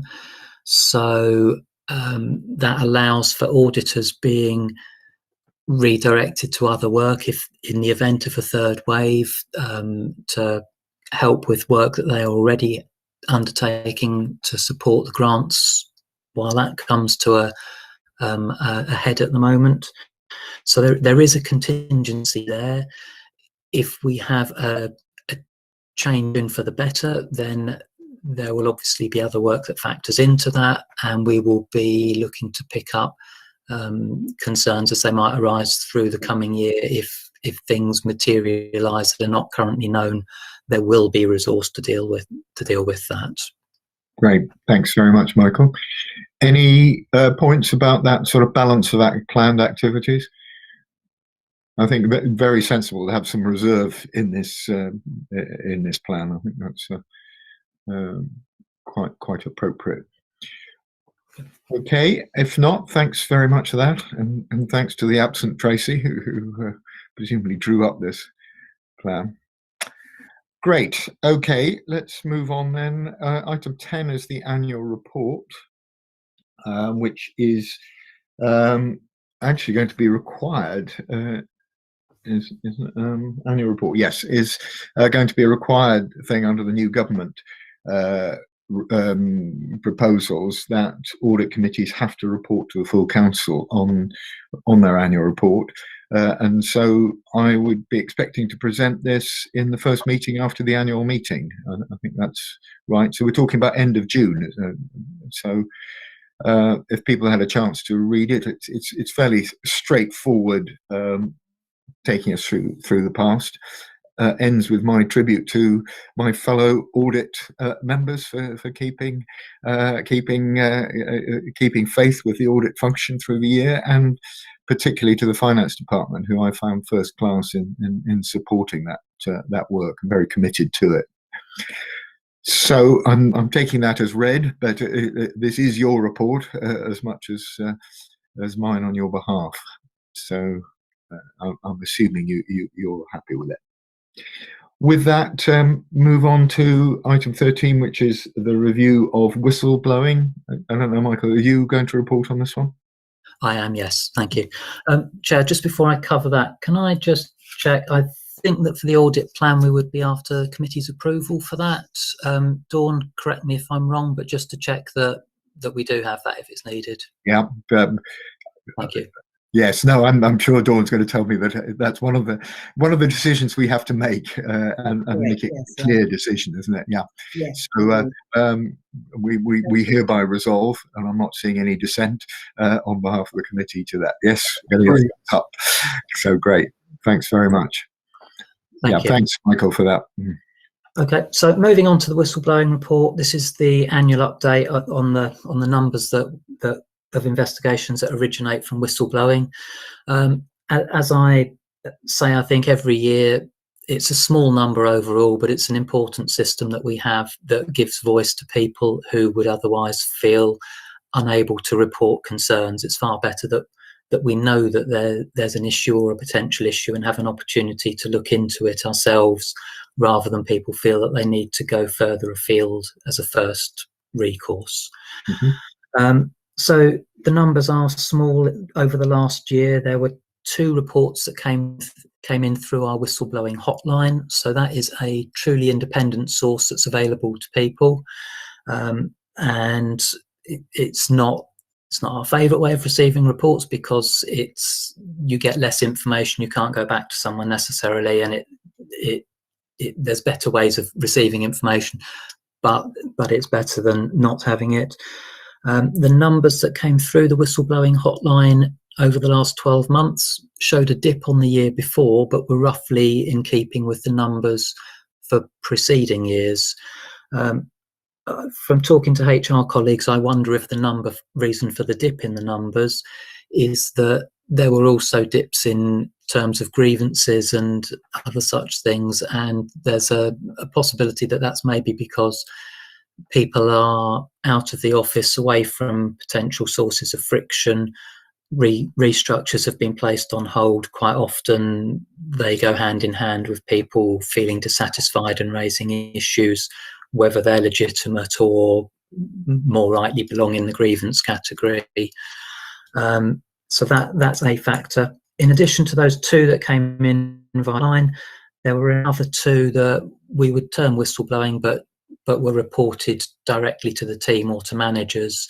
And the protection that's available to whistleblowers, it doesn't matter if people report via a hotline or through other means.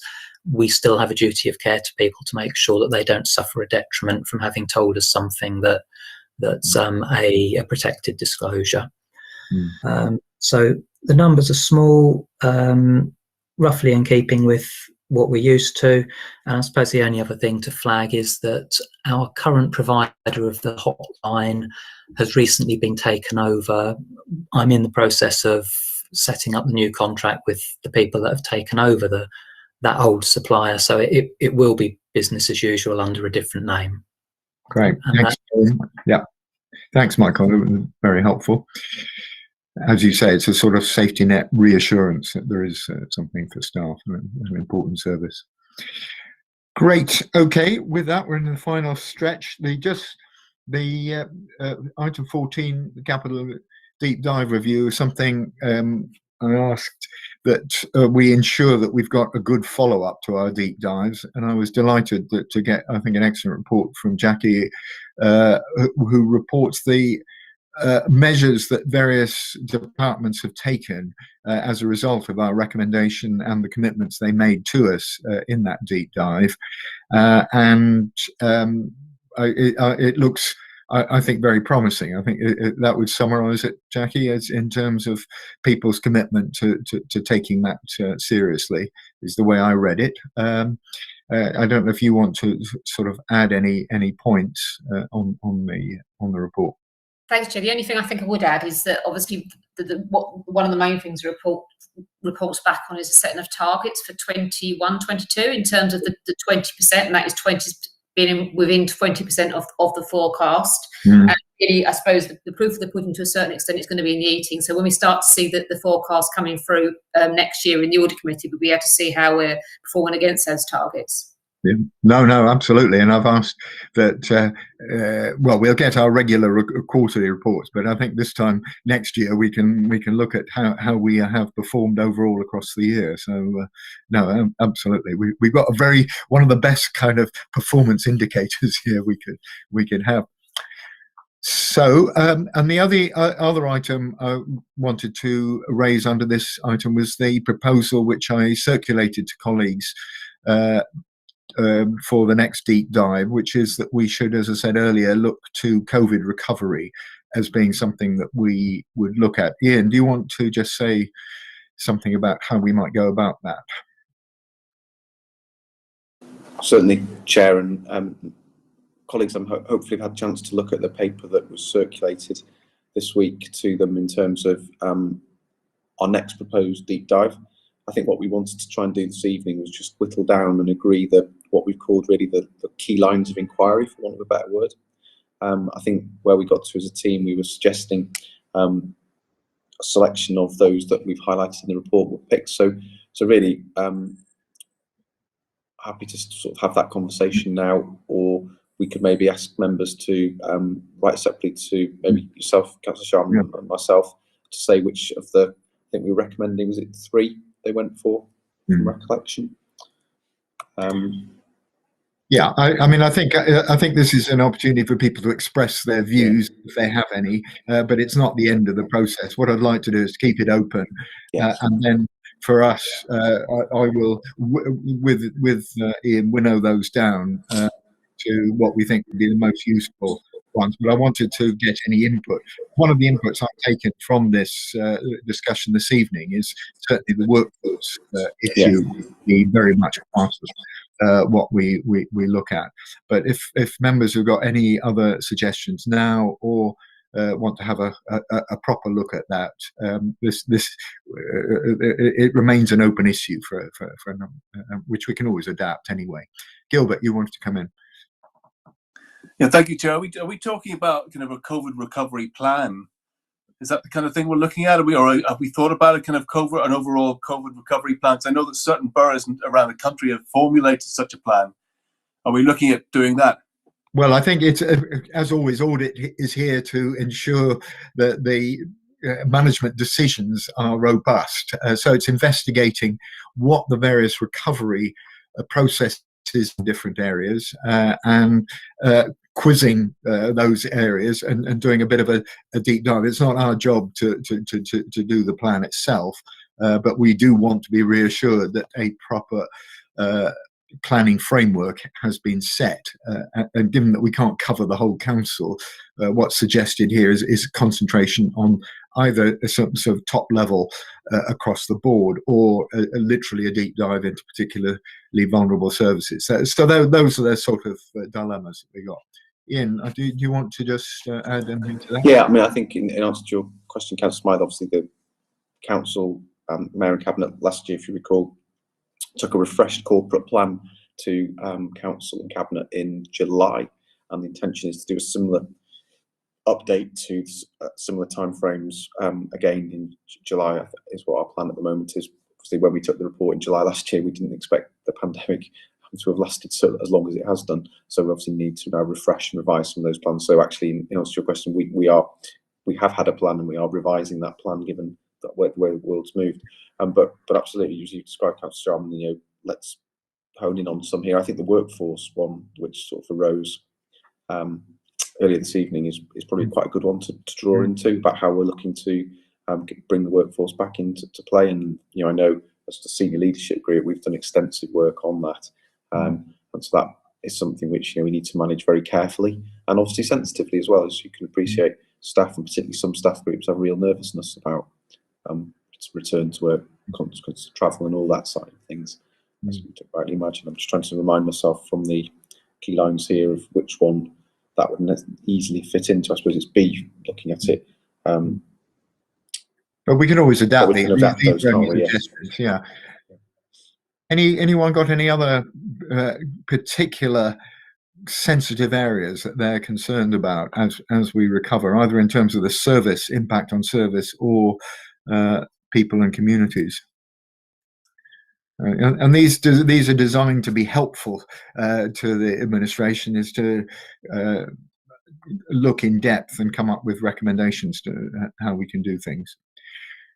I'm not seeing anything, so I think if I could ask just members, maybe given that this was only pitched at you 48 hours ago, to just have a look. What we will do over the next couple of weeks or so is to maybe hone this down, and then I'll circulate it around to see if people are happy with it, and then I would hope that we could launch it properly at the meeting in June. Okay, I'm getting a bit of a weary look from everybody, so I'm going to bring this to a hasty conclusion, but I'm not seeing any dissent. Good. Okay, audit work program. I think we're taking that as read, unless Peter, you've got any areas of contention. No, it's just for the committee to note, Chair. Yeah. No, I mean, it's our usual round of going around the various services on risk, and I think it's fine. So item 16, any other business? Anyone got any other business? If not, can I, before you all die, draw this to a conclusion and thank everyone for, I thought, a very good meeting, particularly helpful around the adult and children's services. Really glad we had a good discussion about the issues. So, with that, I wish everyone a good evening, and thanks to you. Look forward to meeting again in June. See you all soon. Great. Thank you. See you soon. Yeah.